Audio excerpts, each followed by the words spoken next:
आइए आज पढ़ेंगे हम आयत की परिमाप, वर्ग की परिमाप, त्रिभुज का परिमाप और ज्यामितीय आकृति, जितने प्रकार की आकृति है हम आकृति को कैसे बनाएंगे, कैसे हल करेंगे, कौन कौन सी आकृति होती है आज देखेंगे। जैसे यहाँ पर है, ये होगा आयत, एक लंबाई और एक चौड़ाई, ये होती है वर्ग और ये है त्रिभुज। इसको बोलते हैं, जैसे गोल होता है वर्गाकार, इसको बोलते हैं वृत्त। जिसकी 5 भुजा होती है उसे पंचभुज, जिसकी 8 भुजा होती है उसे अष्टभुज, और ये है शंकु। तो सबसे पहले हम देखेंगे आयत। आयत किसे कहते हैं? आयत किसे कहते हैं? जिसकी आमने सामने की भुजाएं समान हो उसे आयत कहते हैं। जैसे इसमें देखेंगे आयत के चित्र में, ये लंबाई है और ये भी लंबाई। अगर ये 6 मीटर का है तो ये भी कितने मीटर का होगा? 6 मीटर का। ये 4 मीटर है चौड़ाई, तो इधर का चौड़ाई भी कितने मीटर का होगा? 4 मीटर का। मतलब होता है आयत। आयत किसे कहते हैं? जिसकी आमने सामने की भुजाएं समान हो या बराबर हो उसे आयत कहते हैं। अब मान लो इसका परिमाप निकालना है, आयत का परिमाप। आयत का परिमाप सबसे पहले हम जानेंगे कि परिमाप क्या होती है। परिमाप क्या होती है? परिमाप क्या होता है? किसी भी आकृति का बाहरी आवरण का माप। जितने भी भुजाएं हैं उसमें मीटर, सेंटीमीटर जो भी लिखा है उस सभी को जोड़ेंगे और सभी की जोड़ को ही क्या कहा जाता है? किसी भी आकृति का परिमाप कहा जाता है। तो हमारे पास एक आयत है, इसमें 6 मीटर लंबाई और 4 मीटर चौड़ाई। इसको हम यहीं पे आसानी से बना सकते हैं। इधर 6 मीटर है, इधर भी कितने मीटर होगा? 6 मीटर। लंबाई 6 मीटर, 2 लंबाई होता है आयत में, 2 लंबाई और 2 चौड़ाई। 4 मीटर चौड़ाई है, इधर कुछ लिख दिया, इधर भी कितना हो जाएगा? 4 मीटर। तो आयत का परिमाप एक साधारण सूत्र लिख सकते हैं, लंबाई धन चौड़ाई धन लंबाई धन चौड़ाई। ऐसे लिखने में आपको थोड़ा ज्यादा लग रहा है, तो इसके लिए हमने आप शॉर्टकट एक तरीका बताते हैं। आयत की परिमाप, आयत की परिमाप बराबर होगा 2 कोष्ठक लंबाई धन चौड़ाई। 2 हो गया, लंबाई कितना है? 6 मीटर, धन है तो धन, चौड़ाई कितना है? 4 मीटर। कोष्ठक बंद, 6 और 4 को जोड़ा तो कितना हुआ? 10, और कोष्ठक निकालता है तो क्या लग जाता है? गुना। 10 दूने 20 मीटर। अतः इस आयत का परिमाप होगा 20 मीटर।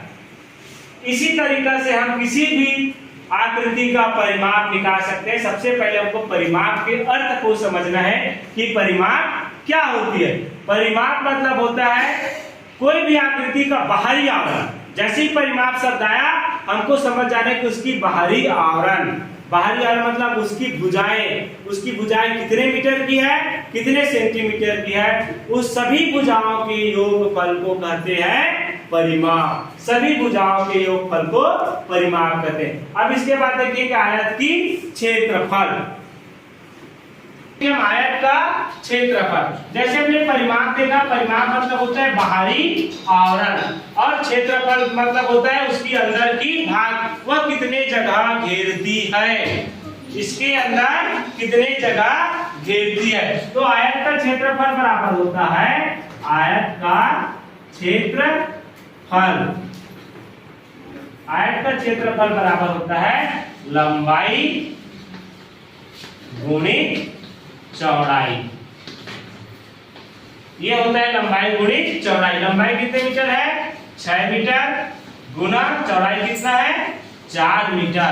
दोनों को मल्टीप्लाई कर देंगे तो 6 × 24 वर्ग मीटर हो जाता है। देखो, क्योंकि जब बनेगा तो वर्ग में बन जाता है। 6 × 4 6 × 24 24 वर्ग मीटर। मीटर मीटर गुना होता है तो क्या हो जाता है?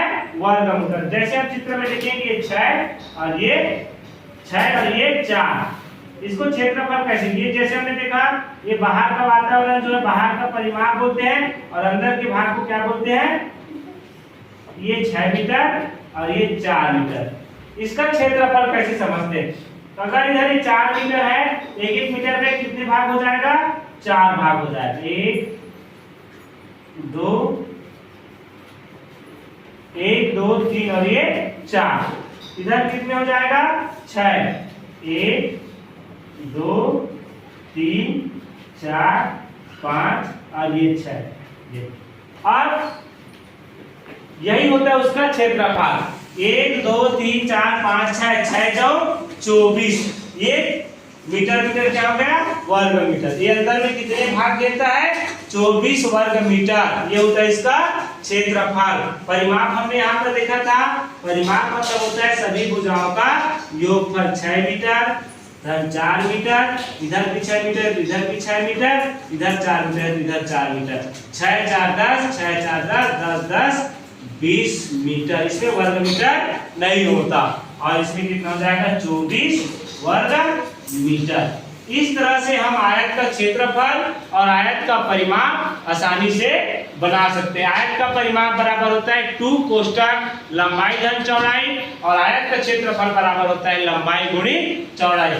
ये जो चित्र के माध्यम से देख रहे हैं, ये अंदर की बात। दो चीज समझना है, परिमाप मतलब बाहरी आवरण और क्षेत्रफल मतलब अंदर की भाग। जैसे इस रूम में टाइल्स बिछा है, टाइल्स हमको बिछाना है तो कितना टाइल्स लगेगा, तो इसका क्या निकालना पड़ेगा, हमको क्षेत्रफल निकालना पड़ेगा। तो क्षेत्रफल निकालने के लिए क्या करेंगे, लंबाई गुणी चौड़ाई, लंबाई और चौड़ाई का गुना करेंगे तो आसानी से उसका क्षेत्रफल निकल जाएगा। जिस तरह से हमने इसका क्षेत्रफल निकाला। जैसे ये रूम कौन से भाग कौन से दिख रहा है, ये वर्ग दिख रहा है कि आयत दिख रहा है रूम।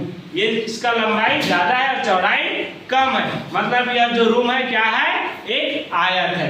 इस तरह से हमको किसी भी चीज की आकृति को देख करके समझ जाना है कि कौन सा आयत है और कौन सा परिमाप है। इसके बाद पढ़ेंगे हम वर्ग। सबसे पहले इसको नोट कर लो, उसके बाद हम पढ़ेंगे वर्ग। वर्ग की परिमाप हमने अभी देखे कि आयत का परिमाप और आयत का क्षेत्रफल। सबसे पहले आयत में बात हो रही थी, आयत किसे कहते हैं। आयत किसे कहते हैं, जिसकी आमने सामने की भुजाएं बराबर होती है उसे आयत कहते हैं। उसी तरह वर्ग की बात करते हैं। वर्ग किसे कहते हैं, जिसकी सभी भुजाएं समान हो, जिसकी सभी भुजाएं क्या हो, समान हो, उसे हम क्या कहते हैं, वर्ग कहते हैं। जैसे ये 4 मीटर का है तो सभी भुजा कितने मीटर का हो जाएगा, 4 मीटर। अब इसका परिमाप निकालना है, वर्ग का परिमाप निकालना है। तो परिमाप मतलब हमने पहले बताया कि सभी भुजाओं का योगफल। अगर ये 4 मीटर है तो ये भी 4 मीटर,